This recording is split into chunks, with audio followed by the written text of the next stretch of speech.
pagbalik nila sa practice ay ipinatawag naman ni Kuya si Stephanie na napili ng community decides para sa isang task. Stephanie, bibigyan ko kayo ng pagkakataon para makausap ang community. Sa pamagitan ng isang Kumu Live presentation. At makakasama mo rito ang lahat ng housemates mo. Ikaw ang inaatasan ko na mag-lead dito sa activity na ito. Okay po. Stephanie, ito ay isang importanteng bagay. May kinalaman din ito sa inyong weekly task.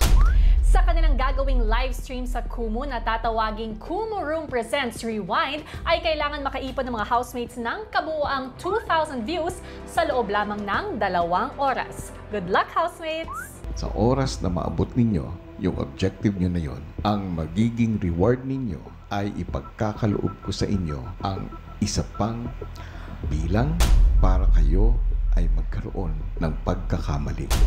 Oh my gosh. Para sa inyong weekly task. Kuya, bigyan mo ako na. Okay po. We're gonna have to separate into 2 groups, 'di ba? Boys and girls. Kayo magpili kayo ng kanta. Tayo dapat 2. And then after, kung meron na talaga tayong kanta, we pick one for all of us. Pati naman Kabataang Pinoy. Okay, we believe in Sige, you. kaya natin to. Kaya natin to! Pinoy ako!